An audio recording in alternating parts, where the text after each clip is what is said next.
মুরতাহিন ব্যক্তি মারহুন তথা বন্ধকীয় যে জিনিসটা রাখা হয়েছে সেই জিনিসটাকে কোনো ধরনের ফায়দা অর্জন করতে পারবেন না। এটা তার জন্য বৈধ নয়, কারণ যে জিনিসটা বন্ধক রাখা হয়েছে সেই জিনিসটা হলো আমানত। আর আমানতের জিনিস কোনো ক্রমেই এটা যিনি বন্ধক দিয়েছেন, যিনি আমানত দিয়ে রেখেছেন, ওনার অনুমতি ব্যতীত এটা ব্যবহার করা, তাসাররুফ করা বৈধ নয়। ফাল আমানাতু লা ইয়াজুজু ফিহা তাসাররুফ। এ সম্পর্কে আমি কয়েকটি দলিল আপনাদের সামনে উপস্থাপন করব। যে বন্ধকীয় জমিন থেকে যে জিনিসটা বন্ধক রাখা হয়েছে সেই জিনিস থেকে, বন্ধকীয় জিনিস থেকে কোনো ধরনের ফায়দা অর্জন করা মুরতাহিনের জন্য বৈধ নয়।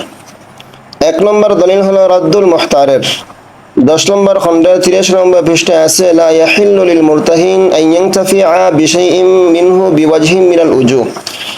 অর্থাৎ বন্ধক গ্রহীতা বন্ধকীয় যে জিনিসটা বন্ধক রাখা হয়েছে সেই জিনিস থেকে কোনোভাবেই কোনো ধরনের ফায়দা অর্জন করা তার জন্য বৈধ নয়।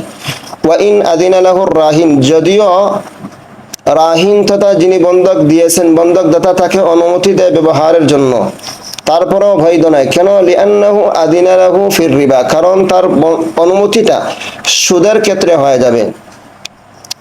লিআন্নাহু ইয়াস্তাওফি দাইনাহু কামিলান, কারণ হলো বন্ধক গ্রহীতা তো পরবর্তীতে তার ঋণটাই পরিপূর্ণরূপে সে আদায় করবে। ফাতাবকি লাহুল মানফাআ, সুতরাং তার জন্য মানফাআতটা, উপকারটা অবশিষ্ট থেকে যাবে, ফাদলান, অতিরিক্ত। ফাতাকুনু রিবা, আর এটাই হলো সুদ। ওয়া হাযা আমরুন আযীম, এটা হলো মহা বড় একটা অন্যায়। শব্দের শাব্দিক অর্থ হলো হাবসুস শাই, অর্থাৎ কোনো জিনিসকে আবদ্ধ করে রাখা, আটকিয়ে রাখা। রেহান শব্দের শাব্দিক আরেকটি অর্থ হলো আসাদ্দু, অর্থাৎ বাধা। এই অর্থে কোরআন শরীফে আল্লাহ একটা আয়াতে বলেন, কুল্লু নাফসিন বিমা কাসাবাত রাহিনা, প্রত্যেক মানুষ তার কৃতকর্মের সাথে বাধা। পরিভাষায় রাহেন তথা বন্ধক বলা হয় হুয়া হাবসুস শাইই, হুয়া জা'লু শাইই মাহবুসান বিহাক্কিন ইউমকিনু ইস্তিফাউহু মিনার রাহনি। অর্থাৎ কোনো প্রাপ্য হকের বিনিময়ে কোনো জিনিসকে এমনভাবে আটকে রাখা যাতে সেই বন্ধকীয় জিনিসের মাধ্যমে তার ঋণটা আদায় করা সম্ভব হয়। কোরআন এবং সুন্নাহ দ্বারা এই রাহানটা প্রমাণিত এবং প্রতিষ্ঠিত। কোরআনে কারিমে আল্লাহ বলেন, ফারিহানুম মাকবুদা, অর্থাৎ যে জিনিসটা কবজা করা যায়, গ্রহণ করা যায়, এমন জিনিসের বিনিময়ে তোমরা বন্ধক রাখো। এবং সুন্নাহ দ্বারা এটা প্রমাণিত। যেমন এক হাদিসের ভিতরে রাসূল আকরাম সাল্লাল্লাহু আলাইহি ওয়াসাল্লাম হাদিসে আছে যে আন্না রাসূলুল্লাহ সাল্লাল্লাহু আলাইহি ওয়াসাল্লাম ইশতারা মিন ইয়াহুদিয়্যিন তুআমান ইলা আজালিন মা'লুম ওয়ারতাহানা মিনহু দিরআন মিন হাদিদিন। রাসূল আকরাম সাল্লাল্লাহু আলাইহি ওয়াসাল্লাম এক ইহুদির কাছ থেকে কিছু খাদ্য ক্রয় করলেন, তারপর বাকিটা ক্রয় করার পর নবী সাল্লাল্লাহু আলাইহি ওয়াসাল্লাম বন্ধক হিসেবে তার কাছে নিজের একটি বর্ম বন্ধক রাখলেন। কোরআন ও সুন্নাহ দ্বারা এটা প্রমাণিত। আজকের যে মাসআলা হলো বিশেষ করে যে রেহান তথা বন্ধক, মারহুন জিনিস, যে জিনিসটা বন্ধক নেওয়া হয়, এই বন্ধকি জিনিসটা যিনি বন্ধক নিয়েছেন অর্থাৎ মুরতাহিন, বন্ধক গ্রহীতা, উনি কি সেই বন্ধক কৃত যে জিনিসটা বন্ধক রাখা হয়েছে সেই জিনিসটাকে কোনো ধরনের উপকার বা ফায়দা অর্জন করতে পারবেন।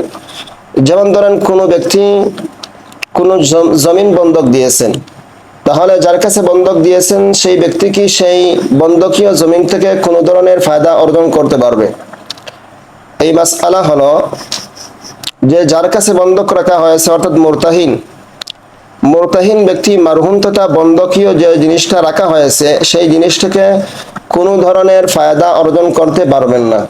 এটা তার জন্য বৈধ নয়, কারণ যে জিনিসটা বন্ধক রাখা হয়েছে সেই জিনিসটা হলো আমানত। আর আমানতের জিনিস কোনো ক্রমেই এটা যিনি বন্ধক দিয়েছেন, যিনি আমানত দিয়ে রেখেছেন, ওনার অনুমতি ব্যতীত এটা ব্যবহার করা, তাসাররুফ করা বৈধ নয়। ফাল আমানাতু লা ইয়াজুজু ফিহা তাসাররুফ।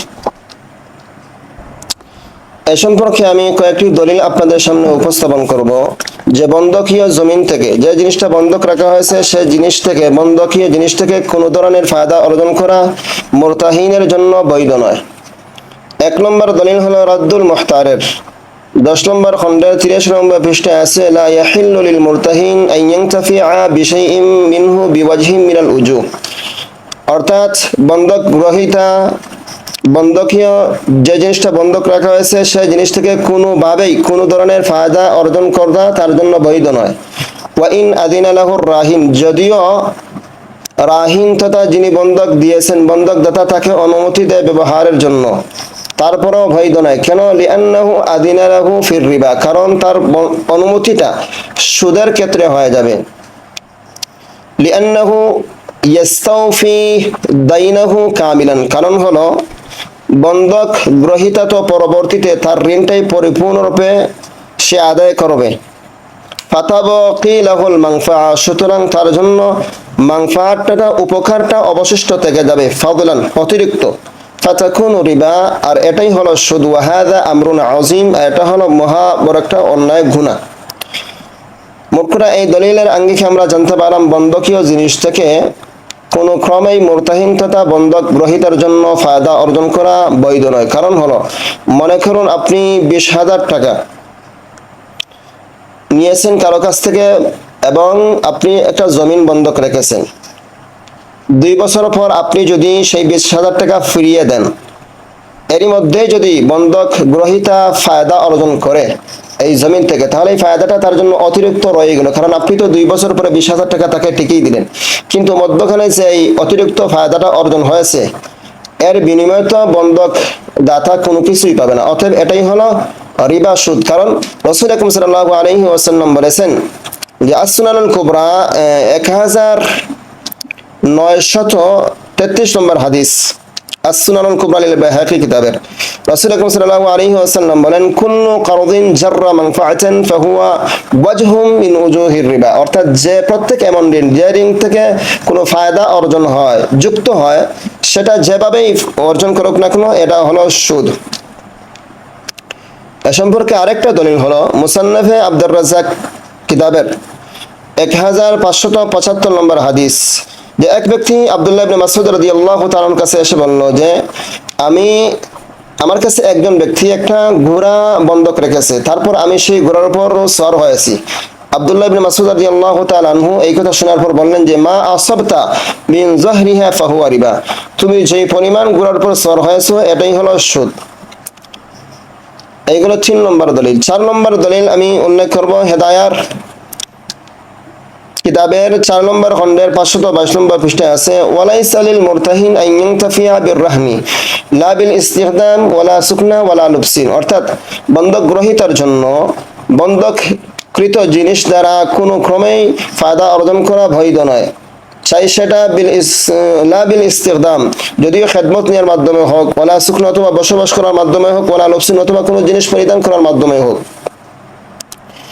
4 নম্বর দলিল মাজমাউল আনহার কিতাবের 4 নম্বর খণ্ডের 273 নম্বর পৃষ্ঠায় আছে ওয়ালাইসা লিল মুরতাহিন আল ইনতিফা বির রাহনি লিআন্না হাক্কাল মুরতাহিন আল হাবস ইলা আন ইস্তাওফিয়া দাইনাহু দুন আল ইনতিফা, অর্থাৎ মুরতাহিনের জন্য বন্ধকীয় জিনিস দ্বারা কোনো ক্রমেই ফায়দা অর্জন করা বৈধ নয়। কেন? লিআন্না হাক্কাল মুরতাহিন, অর্থাৎ বন্ধক গ্রহীতার শুধু অধিকার এতটুকুন যে আল হাবস ইলা আন ইস্তাওফিয়া দাইনাহু, অর্থাৎ নির্দিষ্ট একটা সময়সীমা পর্যন্ত সেই জিনিসটা উনি আটকে রাখবেন, দুনাল ইনতিফা ফায়দা অর্জন করা ছাড়া।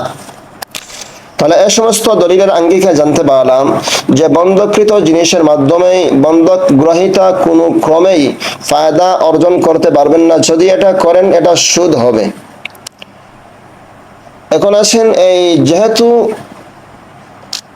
এর মাধ্যমে কোনো ধরনের ফায়দা অর্জন করা সম্ভব নয়, তবে এক্ষেত্রে আমি 2টা পদ্ধতি আপনাদের সামনে উপস্থাপন করব, যেই 2টা পদ্ধতি অবলম্বন করলে আপনি বন্ধকীয় জিনিস থেকে আপনি ফায়দা অর্জন করতে পারবেন, পাশাপাশি এটা শরীয়ত সম্মত হবে, এটা কোনো গুনাহ হবে না।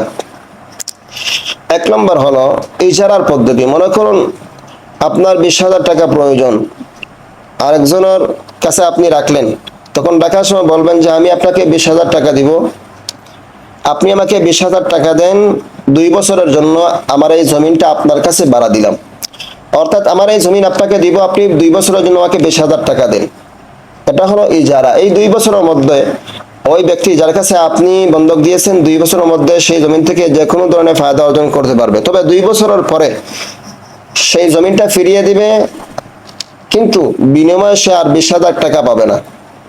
কারণ হলো সেই 2 বছরের মধ্যে যে ফায়দাটা অর্জন করেছে তার নিজের, সে যতই ফায়দা অর্জন করুক না কেন, কিন্তু 20,000 টাকার পুনরায় ফেরত পাবে না, কারণ এটা ইজারার পদ্ধতি।